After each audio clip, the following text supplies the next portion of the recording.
તો નોકરીના ચક્કરમાં વિદેશ ગયેલો યુવાન લાપતા થયો છે। વિદેશમાં નોકરી માટે ગયેલા તુષાર રાણપરાનો કોઈ સંપર્ક નથી થયો। 2024માં નોકરી માટે દુબઈ ગયો હતો તુષાર રાણપરા। દુબઈથી અન્ય નોકરી માટે હોંગકોંગ ગયો હતો તુષાર।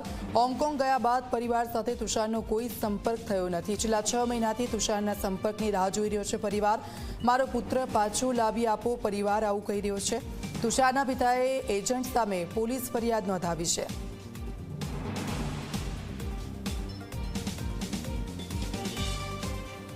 વડોદરાના સમા વિસ્તારમાં આવેલ સુદર્શન નગર સોસાયટીમાં રહેતા 27 વર્ષનો યુવાન નોકરીની શોધમાં દુબઈ ગયા અને દુબઈ ગયા બાદથી જ પરિવારના સંપર્કમાં નથી, જેના કારણે પરિવાર ચિંતામાં છે। પરિવારે સમા પોલીસ સ્ટેશન મથકે અરજી પણ આપી છે।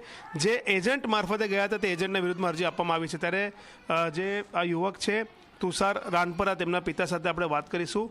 તેમના માતા પહેલાં હું બતાવીશ કે કઈ રીતના દીકરાની યાદમાં જોઈ શકો છો કે તેમના આંખમાં દુઃખના આંસુ છે, પરંતુ એક આશા પણ છે કે દીકરો એકદમ સારી રીતે પરત ફરશે। આપણે તેમના પિતા સાથે વાત કરીશું। શું કહેશો, જે તમારો દીકરો છે એ દીકરો ક્યાં ગયો હતો, કેવી રીતના ગયો હતો? મારો બાબો 17/4/2024ના રોજ અહીંથી દુબઈ જવા નીકળેલો નોકરીના અર્થે એજન્ટ દ્વારા, અને ત્યાંથી આ લોકોએ 4-5 મહિના નોકરી એજન્ટે કરાવરાવી। હોટલ લાઇનની અંદર હતો। જ્યારે ફોન આવતો ત્યારે એવું કહેતો કે હું હોટલ લાઇનની અંદર ત્યારે હું નોકરી કરું છું। તો પછી ત્યાંથી કોઈ એજન્ટ દ્વારા, વાયા એજન્ટ દ્વારા ત્યાંથી એને 7/9/2024ના રોજ બીજી કન્ટ્રીમાં લઈ જવાયો। બીજી કન્ટ્રીમાં લઈ ગયો પછી અમારી સાથે થોડાક ટાઈમમાં વિડીયો કોલ સંપર્કમાં હતો। પછી આસ્તે આસ્તે વિડીયો કોલ સંપર્કમાંથી બહાર નીકળતો ગયો। બહાર નીકળતા પછી વોઇસ મેસેજ આવતા થયા। પછી ધીમે વોઇસ મેસેજ આવતા બંધ થઈ ગયા। પછી અમને એવું લાગ્યું કે અમારો છોકરો ક્યાંક ને ક્યાંક કોઈ ચક્રવ્યૂહની અંદર ફસાઈ ગયેલો છે। પછી અમને છેલ્લો વોઇસ મેસેજ એવો આવ્યો કે ભાઈ પપ્પા હું ઠીકઠાક છું, પણ મને એવું લાગ્યું કે એના ખંધા પર કોઈ બંદૂક રાખીને બોલાવતું હોય એવું મને લાગ્યું। પછી મેં પોલીસ સંપર્ક સાધ્યો, એટલે હું સમા પોલીસ ચોકીમાં ગયો અને પોલીસ ભવનમાં ગયો। મને 2 જગ્યા પરથી સારો રિસ્પોન્સ આપ્યો। સારો રિસ્પોન્સ આપીને એવું કહેવા અમે પૂરેપૂરું અમારી પ્રત્યેથી જેટલી બનતી એટલી કોશિશ કરી અને તમારા બાળકને ફરી લાવી દેવામાં સફળતાપૂર્વક નીવડશું એવી અમને આશા આપી છે। અમને કેટલા દિવસથી સંપર્કમાં નથી? આ છેલ્લા 1 મહિનાથી તો બિલકુલ સંપર્કમાં નથી। છેલ્લા એક નાનો એવો મેસેજ આવેલો ઇન્સ્ટા પર, વોઇસ મેસેજ। અચ્છા, કોના મારફતે ગયા હતા આ વિદેશ? અહીંયા વેદ કરીને એક મારો ફ્રેન્ડ છે, વેદ સાથે અમારે મુલાકાત થયેલી। વેદે એવું કીધું કે તમારા શોર્ટ પેમેન્ટ હોય તમારી પાસે તો તમારા બાળકને હું યુઆઈ દુબઈની અંદર મોકલી શકું છું। એટલે મેં દુબઈ જવાનો એને પ્રપોઝ કર્યો, એટલે બાળક થઈ ગયું એને વેદ દ્વારા। અને વેદ ને એની સાથે કુશાંગ કરીને કોઈ વ્યક્તિ છે, બીજો એજન્ટ, કુશાંગ અને વેદે મળીને તુષારને મારા બાબાને દુબઈ મોકલો। અને લોકેશન ક્યાં જાણવા મળે છે? છેલ્લું લોકેશન મને એવું લાગે છે કે જે એને મને વિડીયો કોલ જ્યારે પહેલાં સ્ટાર્ટિંગમાં બતાવતો ત્યારે એવું કહેતો પપ્પા હું થાઈલેન્ડમાં છું, તો ચારેય બાજુ પહાડી એરિયા છે અને બાજુમાં એવું કોઈ મોટું બૌદ્ધ ભગવાનનું મંદિર બને છે એવું મને એને ઉપરથી બતાવેલું। ચારે બાજુ પહાડી એરિયા છે, ઇલાકો કોઈ જ નથી। તો શું કહેશો, હવે દીકરાની શોધમાં એકને એક દીકરો છે તમારો, કઈ રીતના તમે પ્રયાસ કરી રહ્યા છો?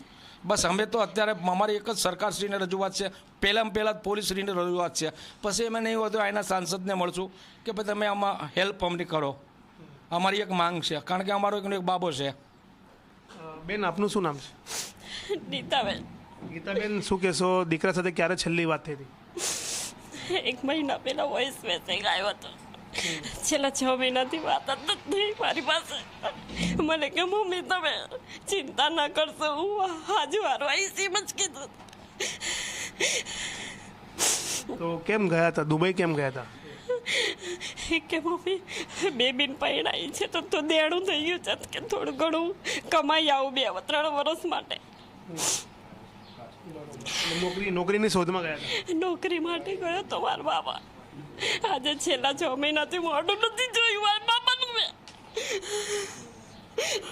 હજુ બી આપણે આશા રાખીએ સારા જ છે, એકદમ વ્યવસ્થિત સુરક્ષિત સાથે સંપર્ક કરવાનો છે। સરકાર પાસે શું માંગણી છે એક માતા તરીકે તમારી? ગમે તેમ કર્યું મારા બાપાને લઈ આવો બસ। હું વિનંતી કરું છું બસ એટલી જ મારી પ્રાર્થના છે. કોઈ ફસાયો એવું લાગે છે તમારા દીકરાને?